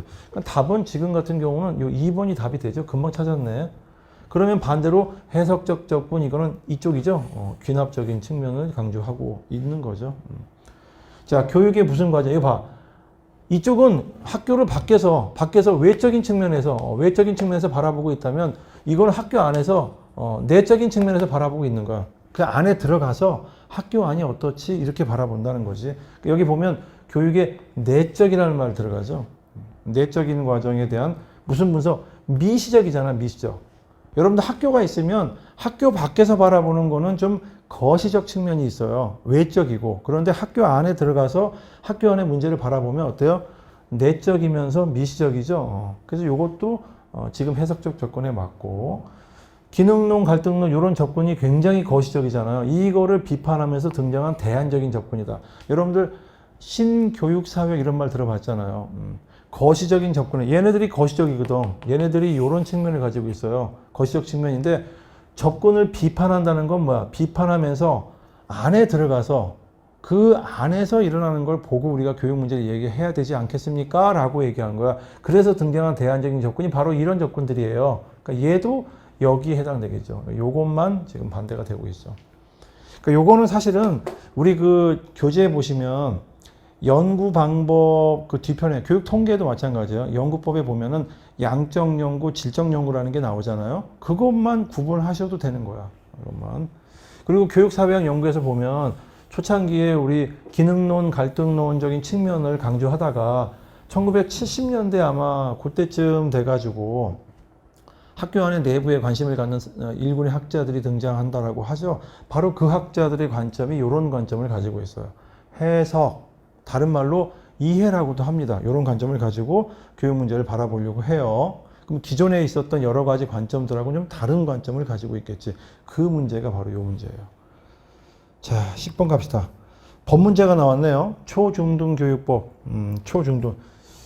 초중등교육법상의 교직원의 임무, 그 다음에 여러분들 초중등교육법, 요 시험 문제에 그동안 많이 나왔어요. 그리고 새로운 어떤 그 법령 문제가 나올 줄 알았더니 익히 아주 기본이 되는 초중등교육법이 나왔습니다. 교직원의 임무, 이거 시험 문제 한번 나왔었죠? 한번 나왔던 거. 1번 교사가 하는 일이 뭐죠? 교사가 하는 일은 여러분들 핵심입니다. 교사는 학생을 교육하는 임무를 가지고 있어.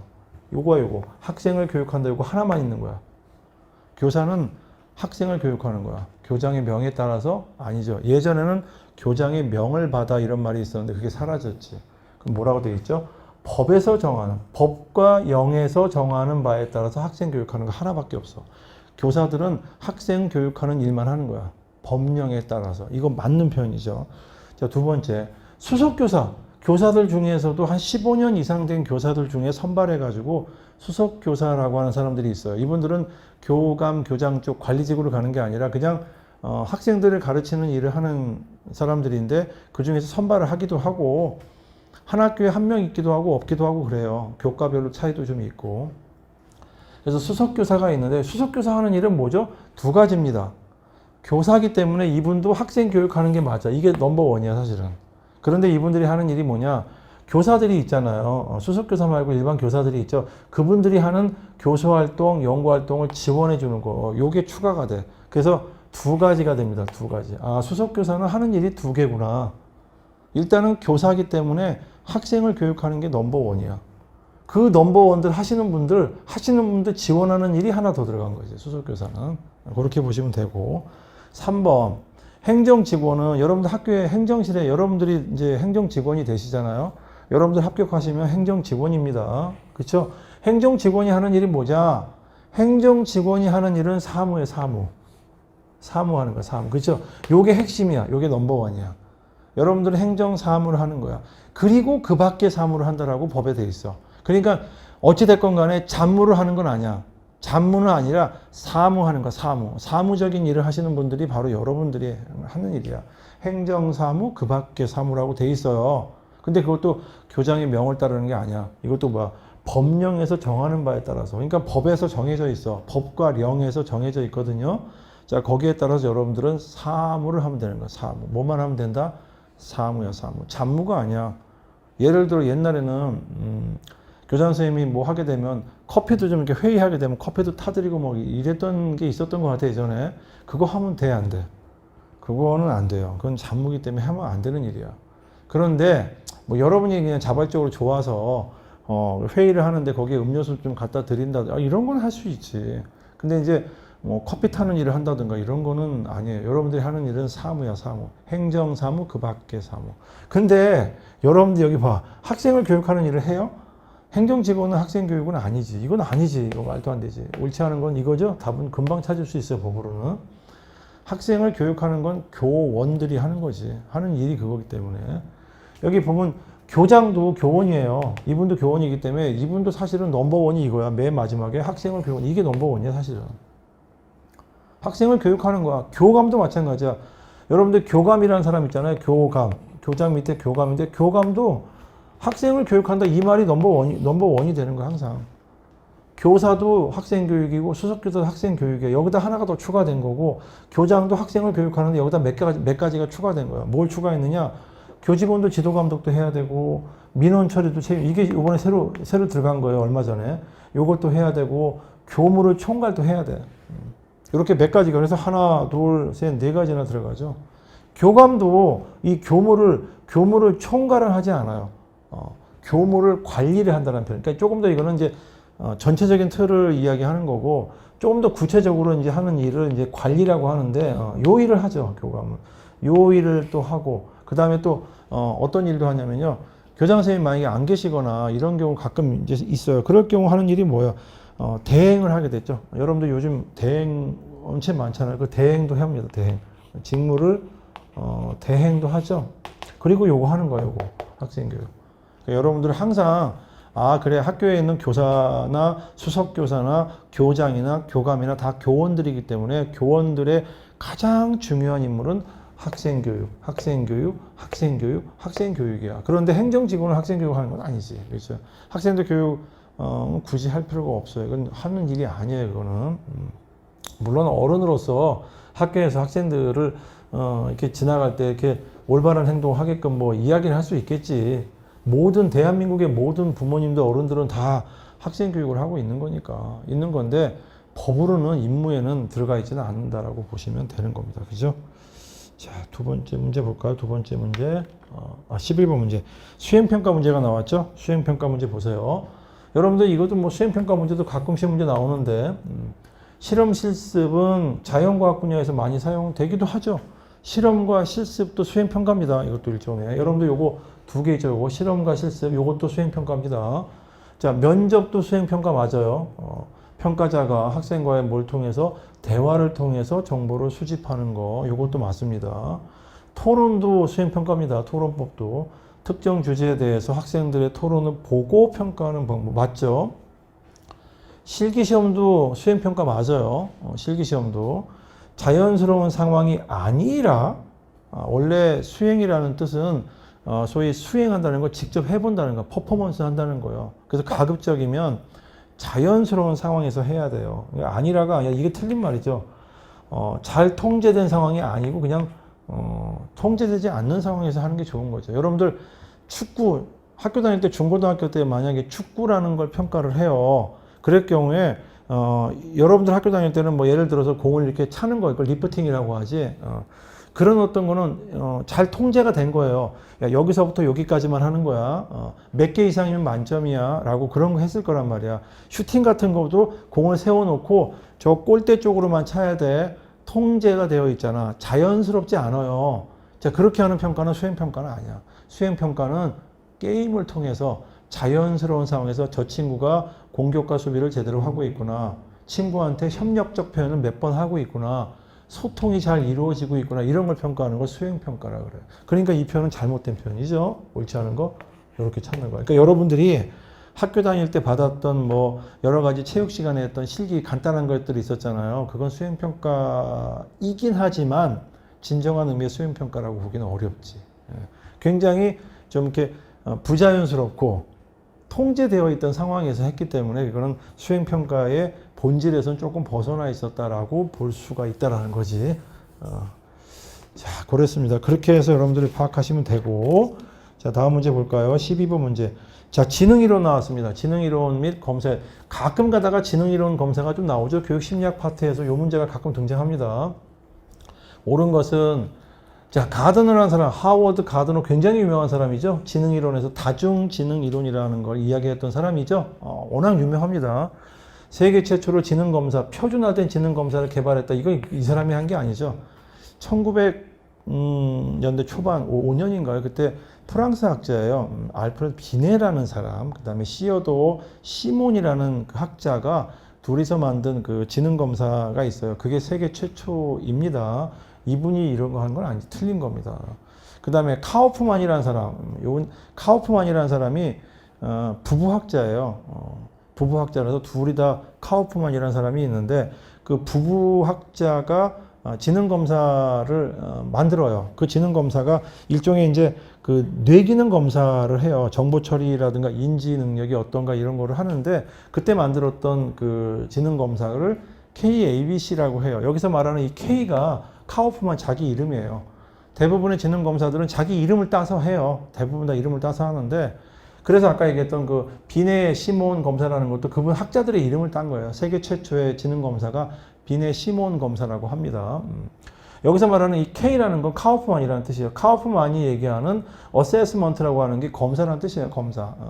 검사인데 배터리, 그 다음에 마지막에 나오는 C는 아동령이라는 뜻이에요.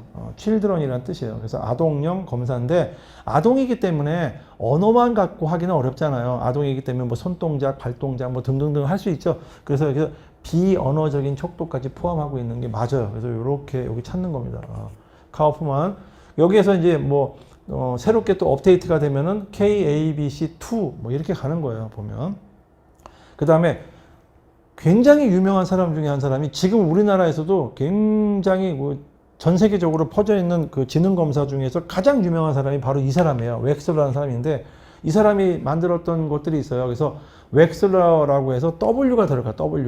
W에서 인텔리전스 스케일이야. 그래서 IS, WIS라는 말을 많이 써요. 그래서 WIS, 인텔리전스 스케일, 요거 많이 쓰는데 어른용이다 하면 여기다가 A를 넣어. 어덜트라는 A를 넣기도 하고 어린이용이다 라고 했을 경우에는 마지막에 또 C를 넣어요. 이것처럼 이렇게 C를 넣어. for children 이렇게 넣는 경우들이 있어요. 근데 이제 웩슬러 지능 검사는 언어, 논리수와 뭐 이런 걸 검사하는 건 맞거든요. 언어, 논리수와 공간. 근데 여기 음악이라는 이런 말 들어가니까 이런 걸로 구성이 지능이 되어 있다라고 주장했던 사람은 이 사람이잖아요. 그죠? 요거는 요 사람이죠. 지능 검사를 이렇게 구성. 근데 물론 그래서 가드너가 얘기하는 것처럼 다중지능 검사라는 게 있어. 그 지능 검사가 이렇게 구성이 되고 있어요. 요게. 그 다음에 또 조금 시간이 지났더니 스탠포드 대학에서 비네가 개발했던 거 있죠? 이걸 갖다가 조금 더 확장 버전 또는 또 약간 좀 심화된 게 나오겠죠? 그게 바로 스탠포드 비네 검사예요. 여기 지능 검사 있는데 그 지능 검사 IQ라는 개념이 나오긴 해요. 뭐라고 돼 있어? 생활 연령을 정신 연령으로 아니죠? 이게 정신 연령을 나누는 거잖아. 생활 연령으로. 생활 연령을 나눠 가지고 곱하기 100을 하는 거죠. 뭐 10을 곱한다. 다 틀렸네. 그래서 답은 2번 이렇게 찾는 겁니다. 지능 검사가 가끔 나오긴 합니다. 근데 이제 조금 뭐라 그럴까? 조금 더 추론을 필요했던 문제이기도 해요. 이 문제 같은 경우는 이렇게 문제를 좀 찾는 것도 있었고, 그다음에 13번 다음 설명에 해당하는 강화 계획이 뭐냐? 강화. 여러분들 이 강화라는 거는 행동주의 학습이론이라고 들어보셨죠? 행동주의 학습이론에서 어떻게 하면 학습자들의 행동을 더 강화시켜 줄까? 좀 더 행동과 그 빈도, 횟수를 늘릴 수 있을까라고 하는 행동주의 심리학자들 중에서도 여러분들 많이 알고 있는 스키너라는 학자가 있잖아요. 스키너. 그죠? 요 학자에 관련된 이론입니다.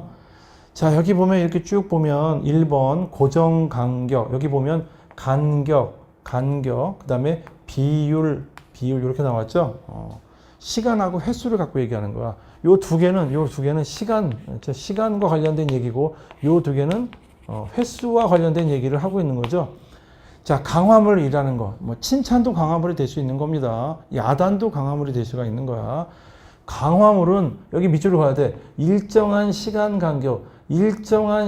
간격이 경과한 후에 제공이 돼. 이 얘기 뭐야? 10분 딱 여러분들 지금 내가 칭찬을 했어. 잘하고 있어. 좋아.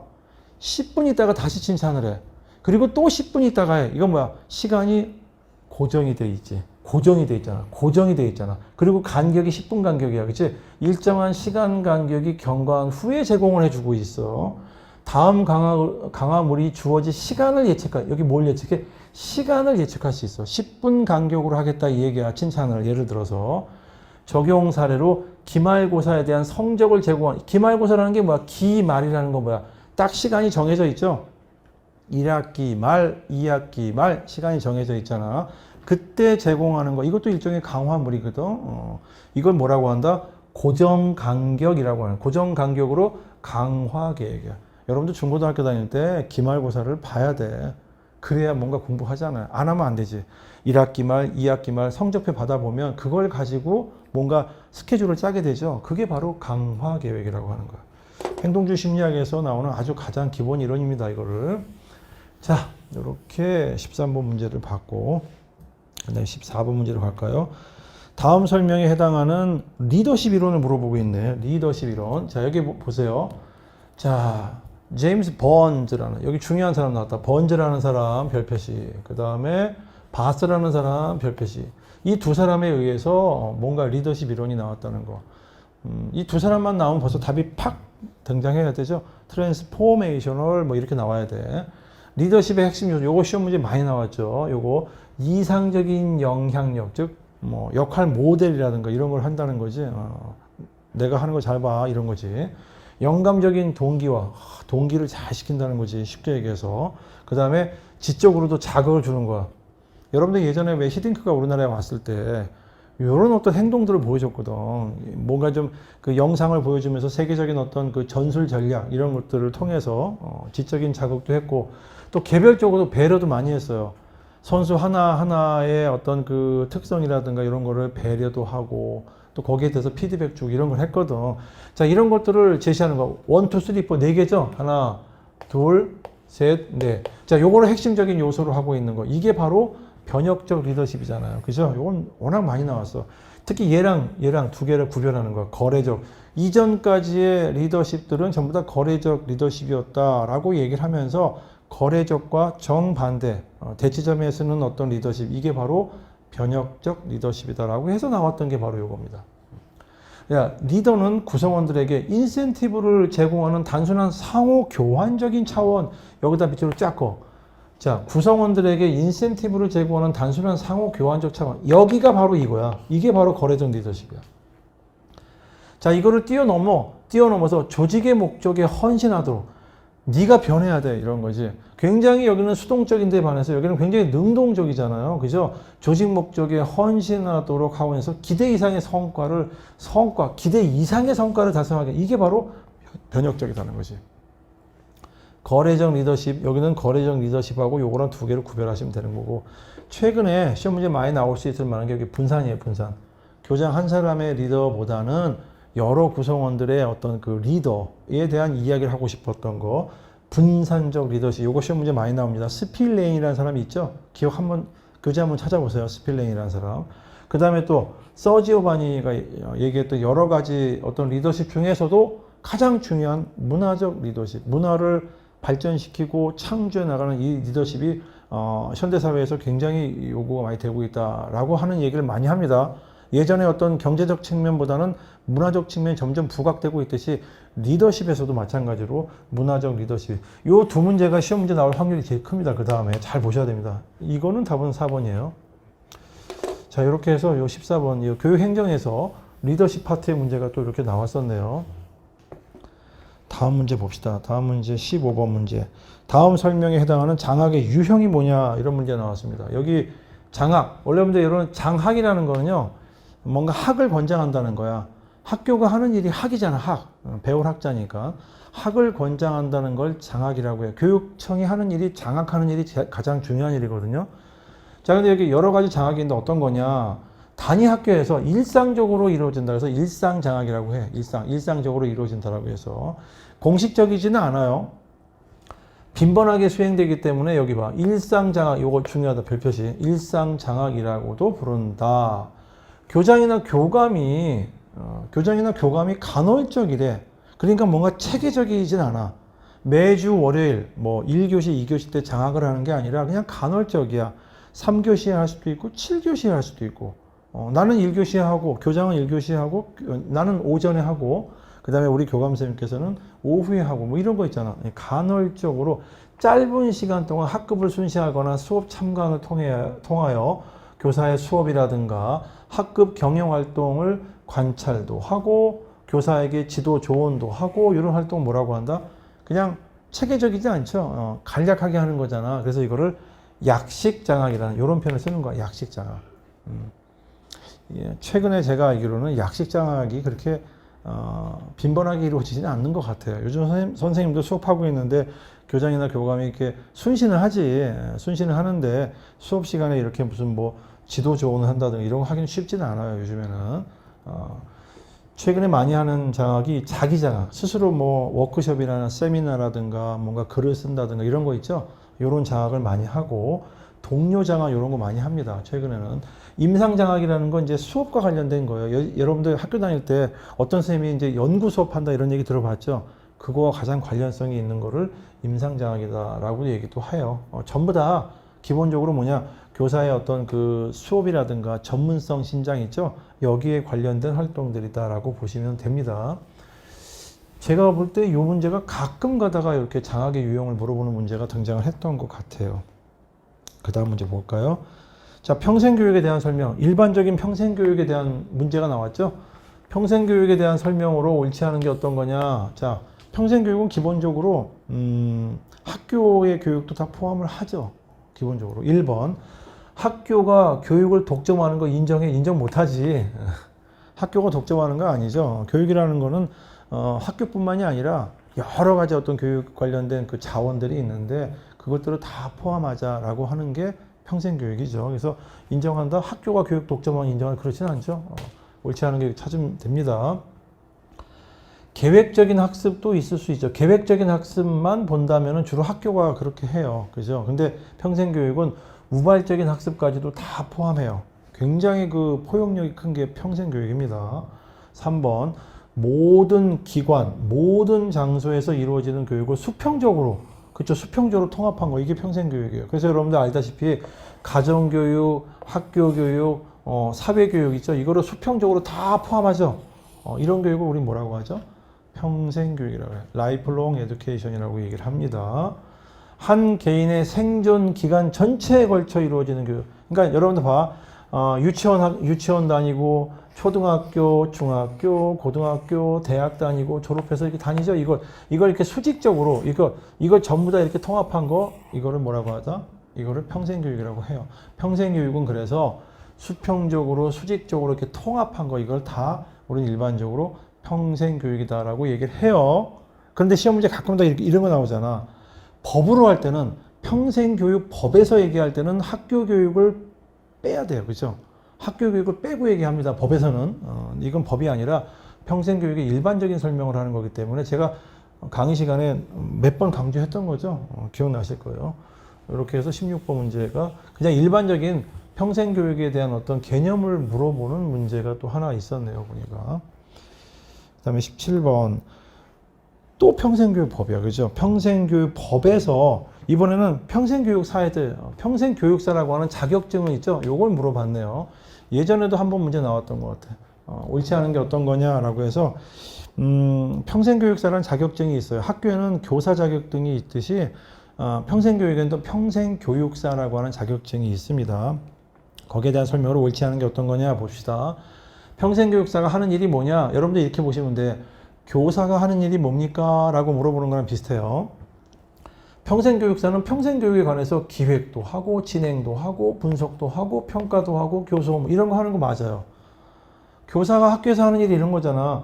그 학교 교육에 대해서 기획도 하고 진행도 하고 분석도 하고 평가도 하고 교수업 하잖아요. 똑같은 거야. 똑같은 일을 하는 겁니다. 맞네요. 2번. 평생교육사 자격증은 다른 사람에게 빌려주거나 빌려서는 안 돼. 당연하지. 어떤 사람이 선생님인데 그 교사 자격증은 다른 사람이 빌려줄 수 없잖아요. 말도 안 되는 거잖아요. 그치? 알선화에서도 아니다. 맞는 거야. 이거는 그냥 물어봐도 아는 거죠. 3번. 평생교육사도 등급이 있어요. 교사도 등급이 있어요. 2급 자격증, 1급 자격증이 있어요. 그 마찬가지로 평생교육사도 3급, 2급, 1급이 있습니다. 그 다음에 직무의 범위라든가 이수할 때는 어느 과정을 해야 된다, 연수해야 된다, 자격증은 어떻게 교부해야 된다 이런 내용들을 법에다가 다 담을 수는 없겠지. 그럼 법에다 담을 수 없으면 법의 하위법을 우리는 대통령령이라고 하죠. 이런 거에 대해 필요한 사항 어디다? 대통령령으로 정한다. 맞는 겁니다. 그렇죠? 모든 거를 다 법에다가 넣을 수는 없잖아. 그래서 그때 이 법의 하위 법령이 대통령령이라고 하죠. 이걸 우리가 다른 말로 또 시행령이라고 하죠. 여기에 담아두는 거야. 구체적으로. 맞습니다. 4번. 거짓이나 그 밖에 부정한 방법으로 평생교육사 자격을 취득을 해서 자격이 취소되면 안 되겠는데 이런 경우 있어요. 이런 경우에 그 자격이 취소된 날로부터 1년이 아니라 3년이라는 말이 있어요. 보면 3년 평생교육사가 될 수는 있겠죠. 제한은 3년까지 둔다라고 합니다. 그래서 답은 옳지 않은 것은 4번이죠. 우리가 교육 법령은 별도로 공부를 해요. 교육학의 범주 안에 다 넣기가 어려워서 교육관계 법령 또 교육 법령 강의가 별도로 있으니까 그 강의를 좀 살펴보시면 거기에 이 법조문들 뭐 제가 전부 다 읽어줄 수는 없지만은 기본적인 어떤 내용들은 우리가 또 추론도 가능해요. 그 과정을 여러분들도 한번 다시 한번 또 보시면서 법적인 어떤 마인드 있죠? 이런 거를 좀 키워 두셔야 돼요. 여러분들은 하는 일이 아까 뭐라고 했죠? 행정사무라고 했죠. 법적으로 행정사무 및 그 밖의 사무, 즉 여러분들은 행정적 사무를 보려면 법령의 내용들을 여러분이 잘 알고 계셔야 돼요. 그래서 법령 그 어떤 그 과정 강좌가 따로 있습니다. 17번, 18번 볼까요? 5.3.1 교육개혁 방안이 발표됐다. 여러분들 그 5.3.1 교육개혁 이거 굉장히 중요한 거거든요. 여러분들 제가 강의 시간에 이런 얘기 한 적이 있어요. 100년 전 1895년이라는 1995년 이거 100년이죠. 100년 차이 납니다. 이때 여러분들 알다시피 대한민국에 교육의 개혁에 대해서 어마어마한 발표가 한번 이 당시에 임금이 누구예요? 왕이? 고종이요. 고종. 그죠? 여러분들 고종임금이 교육개혁에 관련해서 발표를 합니다. 이걸 우리는 뭐라고 합니까? 여러분들 유명하죠? 이거 시험 문제 잘 나옵니다. 교육, 입국, 조서라고 하죠. 요게 발표가 1895년인데 그로부터 100년 후에 1995년에 5.3일 교육개혁 방안이 발표가 됩니다. 발표가 되고 나서 교육과정이 하나 나온다고 했어요. 여러분 97년에 1997년에 그 2년 있다가 제 몇 차 교육과정? 엄청난 교육과정. 7차 교육과정. 7차 교육과정이 발표가 됩니다. 그리고 이 교육과정이 기본 틀로 지금까지 오는 거예요. 굉장히 획기적인 교육과정이기도 해요. 요게 90년대 말에 이루어졌던 이 교육개혁안, 그리고 나서 나왔던 교육과정, 요 틀로 지금도 오고 있는 겁니다. 근데 여기 문제가 뭐냐면 5.3일 교육개혁 방안이 발표된 1995년 이후에 이루어진 조치에 해당하지 않는 게 어떤 거냐. 자, 여러분들 외환 위기가 닥쳤습니다. 여러분들 아시죠? 우리나라 대한민국에 외환 위기가 닥쳐가지고 경제적으로 막 그 쪼들리고 막 굉장히 어려움을 겪고 있을 때요. 이때가 1999년이야. 1999년. 이때 교원 정년이 단축이 됩니다. 원래 교원 정년이 65세였는데 62세로 단축이 돼서 지금도 62세가 된 거야. 이때 그 논리가 뭐였냐면 한 사람의 신규 교사를 뽑으려고 했는데 돈이 들어가잖아. 그러기 위해서 어떻게 원로 교사 한 분을 퇴직시키면 65세에서 62세로 하면은 퇴직이 되잖아요. 퇴직이 되면 한 사람을 퇴직시키면 신규 교사 3명을 받을 수 있어. 이런 논리로 해가지고 정년이 단축이 돼요. 지금 와가지고 다시 또 연장한다고 하잖아, 지금. 이게 웬일이야, 보면. 이게 바로 외환위기 이후예요. 그 다음에 교원노조가 합법화가 됩니다. 이때 합법화되는 이때도 왜 법이 생겨? 교원노조법이라는 법이 생기는데 이때도 요때 비슷한 때예요. 비슷한 때에 요게 만들어지면서 교원노조도 합법화되는 거예요. 그러니까 이제 완전히 달라지는 거야, 세상이. 근데 뭐 여러분들 이거 아시죠? 고교 평준화라는 거는요, 고등학교 그 입시 배정과 관련된 거예요. 이거는 굉장히 역사가 오래됐어요, 여러분들. 아까 전에 얘기했듯이 뭐 70년대 공부 엄청나게 했다고 했죠? 여러분들 아까 제가 얘기했잖아. 그 70년대 학문중심 교육과정에서 엄청나게 공부하고 열심히 공부하고 그 당시에는 중학교, 고등학교 올라갈 때 시험이 있을 정도였어. 그 당시에, 그러니까 고교 평준화 정책이 도입되고 시행된 건 70년대라고 봐야 돼. 70년대. 엄청나게 공부 열심히 할 요때야. 그러니까 이 답은 이거는 굉장히 오래된 겁니다. 교육복지 투자 우선 지역이라는 게 있어요. 요 사업도 시행된 것도 역시 2000년대 초반이에요. 2000년대 초반. 지금으로 보면 아마 한 25년 정도 됐는데 그때 이제 이 교육복지라는 요 단어가 굉장히 활발하게 이루어질 때예요. 그래서 학교에 교육복지를 투자를 해서 우선 지역을 선정을 하고 거기에 행재정적 지원을 많이 합니다. 그 여러분들이 학교 다닐 때 혹시 기억나요? 여러분들이 중학교 다닐 때 좀 나이가 좀 안 맞나?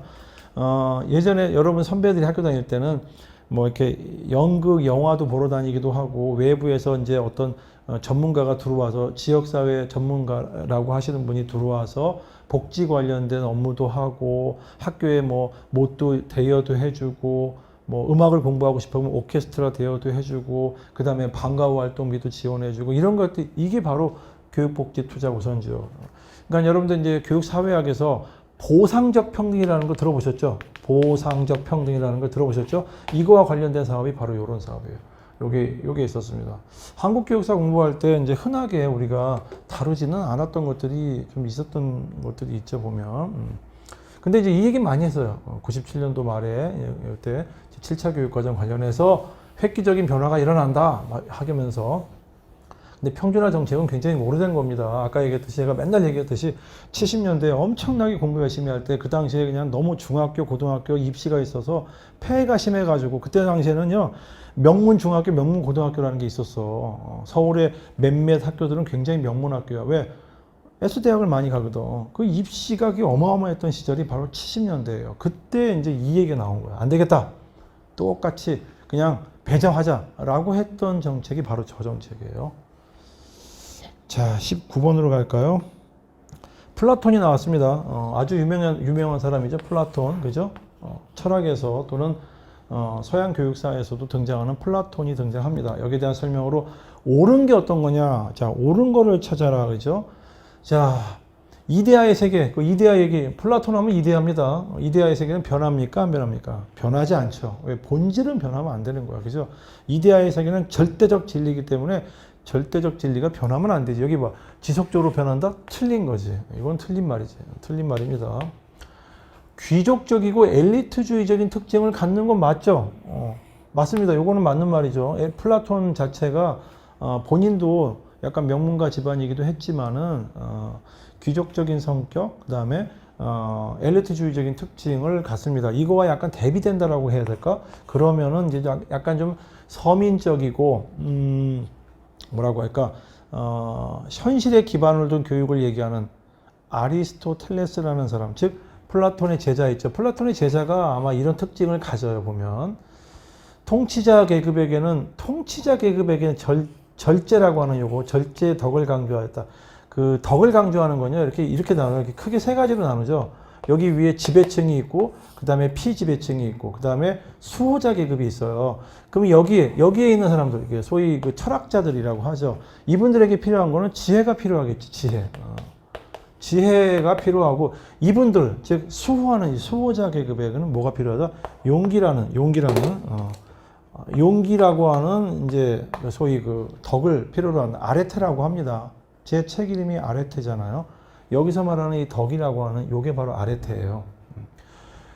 서민 계급들, 우리가 얘기하는 서민 계급들, 여기에서 필요한 이제 그 덕을 절제라고 합니다. 여기 뭐라고 돼 있어? 통치자 계급에게 절제 덕을 강조했다? 그렇지는 않지. 통치자 계급은 여기 있는 거죠. 주로 철학자들을 지칭할 때 이야기를 합니다. 여기가 바로 서민 계급입니다. 이 이후에 여러분들 페스탈로제라는 사람 기억하시죠? 이분도 이렇게 세 개로 나눕니다. 머리, 가슴, 그 다음에 또 배, 이렇게 구분한다는 게 쉽게 가죠. 그래서 머리를 영어로 헤드, 하트, 핸드, 이렇게 나누기도 했었죠. 그래서 이제 거기에 이런 어떤, 사람들이 자기 역할을 잘 해나갈 때, 이게 이제 소위 말해서 정의로운 국가가 된다라고 하면서 이렇게 네 가지, 하나, 둘, 셋, 네 가지의 덕을 강조했던 사람이 플라톤이에요. 플라톤. 요건 잘못 설명한 거죠. 자, 이상국가에서 인간의 계급을 네 개로 분류했다. 덕을 네 개로 한 거지. 인간의 계급은 이렇게 크게 세 가지로 나눈 겁니다. 크게 세 가지로 이렇게 나눠서 이야기를 했던 사람이 플라톤이라고 생각을 합니다. 플라톤이 문제가 이렇게 또 이런 식으로 문제가 나오리라고는 또 어찌 보면 너무 좀 이렇게 쉽게 다가설 수 있는 문제이기도 합니다. 그렇죠? 자, 마지막 지방교육, 또 법률이 나왔습니다. 법률이 그렇게 어려운 법률이 아니죠. 이번에는 법이 초중등교육법, 평생교육법, 지방교육 자체에 관한 법률 이렇게 해서 가장 기본이 되는 법에서 문제가 출제가 됐습니다. 자, 교육지원청, 여러분들 교육지원청 하급 교육행정기관입니다. 서울은 11개가 있어요. 경기도는 25개가 있더라고요. 경상북도는 한 서너 개인가 4개, 5개가 있고, 부산도 몇 개 안 돼요. 이렇게 지역마다 인구 비례해서 있습니다. 교육지원청이라고 합니다. 그거를. 자, 내용으로 옳지 않은 게 뭐냐? 자, 교육지원청의 관할 구역과 명칭은 대통령령으로. 이거는 법률이고 이 법률 밑에 뭐가 있죠? 대통령령이 있거든. 여기에서 이제 이야기합니다. 서울은 예를 들어서 2개 구역을 합쳐서 하나의 교육지원청으로 한다. 그래서 11개가 있고, 경기도는 25개가 한다. 이런 게 있습니다. 그게 대통령령으로 정한다라고 돼 있어요. 교육지원청에는 교육장이라고 하는 사람이 있어요. 이 사람이 수장이에요. 교육청이 있죠. 여러분들 요거 위에는 교육청이 있죠. 요거 위에는 교육청이라고 있잖아. 이게 본청이에요, 본청. 서울특별시 교육청, 경기도 교육청, 경상북도 교육청이 17개가 있어요. 전국에. 17개가 있는데 여기에 수장은 누구죠? 여기에 수장은 교육감이라고 하죠. 선거에 선출하잖아, 이분들은. 요 시험 문제 많이 나오죠. 근데 이번에는 여기가 아니라 여기가 시험 문제 나온 거야, 여기가. 여기는 교육장이라고 하고, 이건 장학관이라고 합니다. 그죠? 장학관 밑에는 장학사라고 해요. 요 사람이 교육장이 되는 거예요. 그래서 교육지원청에는 11명, 서울은 11명, 경기도는 25명이 있습니다. 주로 한 2년 정도 근무를 하시고 현장에 가서 교장으로 갔다가 퇴직하는 경우가 일반적이에요. 그 임명에 관해서 필요한 사람 대통령령으로 정하는 거 맞고, 교육지원청은 지방의 교육과 학예에 관한 사무를 담당하기 위해서 설치가 된 하급 교육행정, 얘가 상급이고 얘가 하급이에요. 하급 교육행정기관으로 특별시, 광역시에도 있잖아요. 근데 없다라고 돼 있어. 이건 말 틀리지. 답은 이거네. 특별시, 광역시에도 설치가 돼 있지, 당연히. 시도의 교육과 학예에 관한 사무를 분장하기 위해서 1개 또는 2개 이상의 시군 자치구라고 하고, 시군 자치구가 우리나라에 한 200개 이상이 되잖아요. 그래서 시군 자치, 서울 같은 경우는 예를 들어서 봅시다. 서울이 있으면 저 위쪽에 노원구가 있죠. 노원구가 그 옆에 도봉구가 있어요. 예를 들어서 이 2개를 합쳐서 하나의 교육청이 있어요. 그 다음에 그 밑에 내려가면 중랑구가 있고 또 뭐가 있지? 동대문구가 있어요. 요거 2개 합쳐서 하나의 교육청이 있고 막 이런 식이야.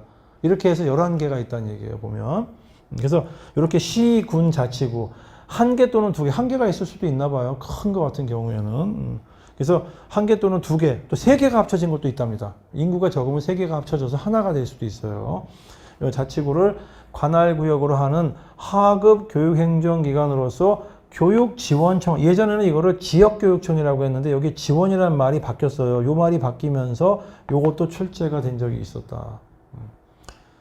요것도 이제 여러분들 법령 공부할 때, 우리 공부할 때 한 번씩은 짚어봤던 것들입니다. 자, 이렇게 해서 이제 문제를, 20개 문제를 이제 좀 정리를 해봤습니다.